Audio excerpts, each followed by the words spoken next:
First of all, I'm making this video from a very heavy heart. I don't know मैं कितना इसमें like सही से बात कर पाऊँगी. I have some points.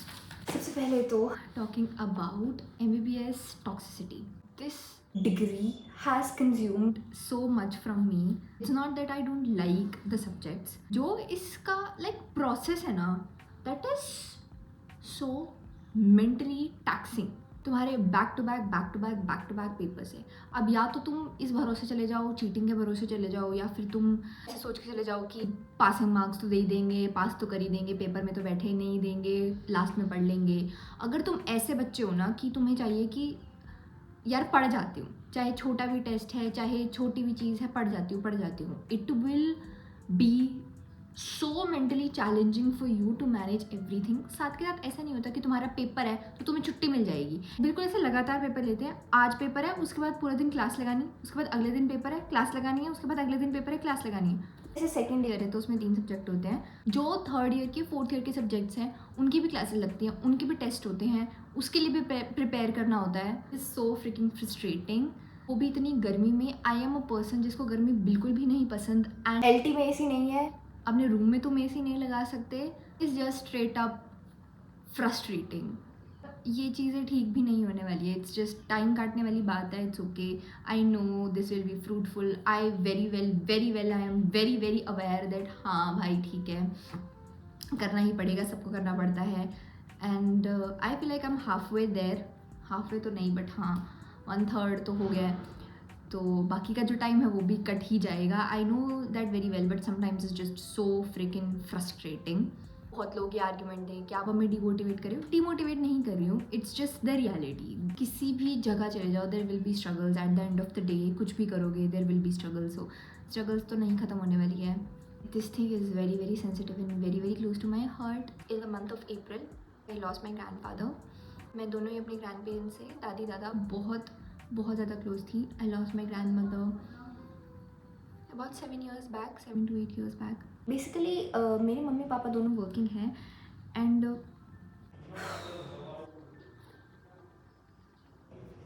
जब से मैं पैदा हुई हूँ दादा दादी ने ही बेसिकली हमें बड़ा किया है. तो seeing them go was very difficult. मैं ज़्यादा इस चीज़ के बारे में बात भी नहीं कर पाऊँगी. बस कुछ मैं बहुत कुछ अच्छी मेमोरीज़ अगर मैं याद करती हूँ तो दादा में स्कूल से लेके आते थे जब मैं बहुत छोटी थी, नर्सरी में थी. तो मैं स्कूल से आते हुए ऐसे ज़िद करती थी कि मुझे ये चाहिए. मम्मी पापा बताते थे कि दादा used to be very excited. तुझे लेके जाने पे ट्रैक्टर पे तुझे घुमाते थे एंड कंधों पे लेके घूमते थे. Didn't had a daughter and उनके सिर्फ मेरे चाचा और मेरे पापा 2 ही बेटे हैं. एंड मेरी चाचा की भी कोई बेटी नहीं है. So I am like the girl child in 2 generations. So they were very connected to me and I feel blessed to be born in such a family where I'm so loved and so appreciated. And I just feel gratitude and I just hope that जितना उन्होंने हमें प्यार दिया है वो अच्छी जगह जाए. बस I just hope that. I'll get emotional. I don't want to get emotional. I am healing from this and I'm a lot better अभी. और जैसे कुछ वर्क कमिटमेंट्स होते हैं यार, वो करने ही पड़ते हैं. Brands are not going to understand कि तुम किस चीज़ से गो थ्रू कर रहे हो, किस चीज़ से जा रहे हो. They will never understand that. And जो काम है वो काम तो करना ही पड़ेगा. क्लासेस हैं वो अटेंड करनी पड़ेगी. अटेंडेंस फिर शॉर्ट हो जाती है या जो भी है. Life people just expect you to be normal the next day. It doesn't matter कि तुम्हारी लाइफ में क्या चल रहा है, तुम्हारी पर्सनल लाइफ में क्या चल रहा है. They do not care about all of this. They just want you to be okay with whatever you are dealing with. दुनिया को फ़र्क नहीं पड़ता है तुम किस चीज़ से सफ़र कर रहे हो. इस बीच मैंने अपना नया एक चैनल भी स्टार्ट किया था. मैंने सोचा था कि मैं व्लॉग्स या जो भी फ़न शॉर्ट्स या ऐसे कुछ होती है मैं वहाँ पे डालती हूँ और इसको प्योरली नीट रखती हूँ.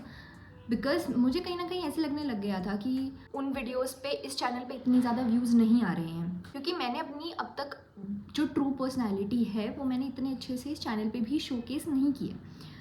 पर बात क्या है ना कि I started this channel as documenting my life.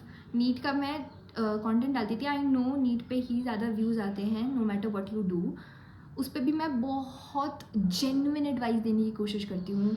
It is never on the basis of कि भाई झूठ बोल दो बच्चों को, झूठ बता दो या कुछ भी. I never do that.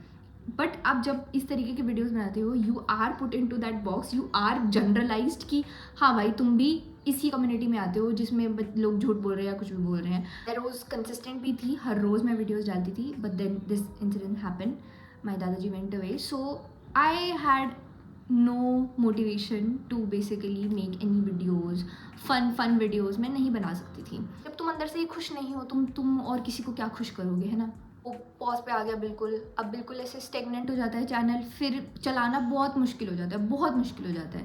मैं आपको सच बताऊँ, मैं कोई भी किसी भी ब्रांड से बहुत ज़्यादा कुछ पैसे चार्ज नहीं करती हूँ. मेरा इतना मिनिमल प्राइस है ना, तुम सुनोगे तुम कहोगे भाई क्या ही कर रहे हो. और मैं कोई भी ऐसे ही कुछ भी प्रमोशन उठा लिया, ऐसा भी मैं कभी नहीं करती हूँ. PW से मैं खुद से पढ़ी हुई हूँ, और 90% तुम अगर मेरे प्रमोशन देखोगे तो तुम उसके ही देखोगे.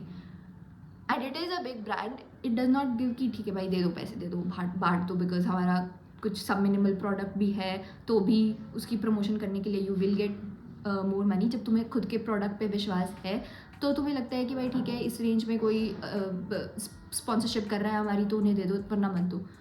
इनका सीधा सा फंडा है. और मैं आप लोगों को कभी भी कुछ भी, बस कुछ भी करने के लिए, पैसों के लिए, ऐसा कुछ मैं प्रमोट नहीं करने वाली हूँ. यार ठीक है, I want your support on vlogs and stuff as well, if you like to watch them of course.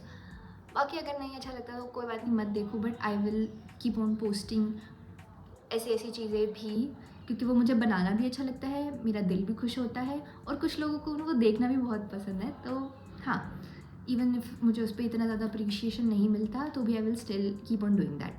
I have gotten a new room, this is a single seater room. मैंने इतना सफ़र किया है फर्स्ट ईयर में, health wise, mental health, physical health, कि मुझे इतना सा भी नहीं लगता था कि मेरी टॉप 20 में रैंक आ सकती है, और मेरे को कभी अच्छा कमरा, सिंगल सीटर रूम, ऐसा कुछ मिल सकता है. पर वही है ना, जब भगवान अपना मैजिक चलाते हैं तो उसके सामने किसी का भी नहीं चलता.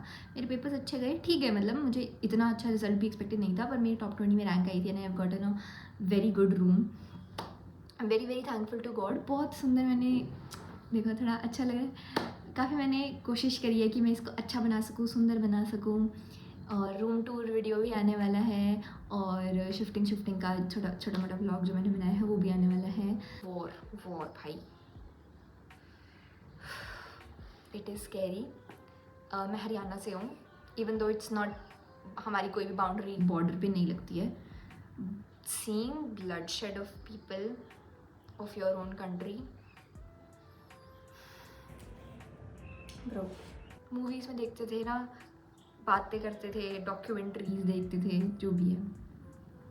अभी भी सभी लोग ना ऐसे एक्सपेक्ट कर रहे हैं that live your life normally. Test के लिए पढ़ के जाओ. भाई वॉर हो रही है यार, क्या टेस्ट के लिए पढ़े, सारा दिन तो दिमाग इस चीज़ में चलता है, तो क्या ही पढ़े, पता ही नहीं कि जिंदा होंगे नहीं होंगे. एंड इनोसेंट लाइव्स, ये भी थॉट रहता है कि घर वाले उधर है, यहाँ बॉम्ब गिर जाए कोई बात नहीं, मैं मर जाऊँ, मेरे को कोई दिक्कत नहीं है, but not my love ones. जो भी हो, हमारे देश को मिनिमल डैमेज सहना पड़े. I just want that. I just want कि ठीक है, बस जो हो रहा है, I know it is not in our control and we can not control it. जो भी हो रहा है, it is happening for the best, but it is scary, very very very very very scary. कोशिश कर रहे हैं यार ज़िंदगी नॉर्मली जीने की, किस चीज़ पे फोकस करें, सब चीज़ें ना एक साथ हो रही है, तो ना बहुत मुश्किल है. I just want this channel to be very very wholesome, जहाँ पे आके तुम बेफिक्र हो के अपनी कोई भी बात शेयर कर सकते हो, जहाँ पे मैं बेफिक्र हो के कोई भी आप लोगों से बात शेयर कर सकते हैं. Just want such kind of friends and family like that, बस. ठीक है, तो this was a little life update. I am doing fine. अभी मेरे पेपर्स थोड़े ही टाइम में आने वाले हैं, so I want to start focusing a lot on that as well. कुछ और भी इंसिडेंसेस हैं जो मैं बिल्कुल भी रिस्क नहीं ले सकती इस बारे में बात करने की अभी तो फ़िलहाल, which is also very traumatising to me. 2025 में क्या शुरू है मेरे को समझ में नहीं आ रहा. It's okay, will just will just keep on going, that is all that I can say. I know अभी नीट का पेपर भी आप लोगों का बहुत बुरा हुआ होगा या जो भी है, क्योंकि पेपर काफ़ी मुश्किल आया था। पहली बात तो हिम्मत रखो, क्योंकि रैंक के बेसिस पे कोई भी चीज़ डिसाइड होती है, एब्सोल्यूट नंबर के बेसिस पे नहीं। दूसरी बात, चाहे फेल हो भी जाते हैं तो भी कोई ना कोई वे फिगर आउट कर लेंगे यार, है ना। मुझे तो हमेशा मम्मी पापा ने, दादा दादी ने हमेशा यही सिखाया है कि we will figure some way out, it's not the end of the world. Thank you so much for watching and I will see you in the next video, bye.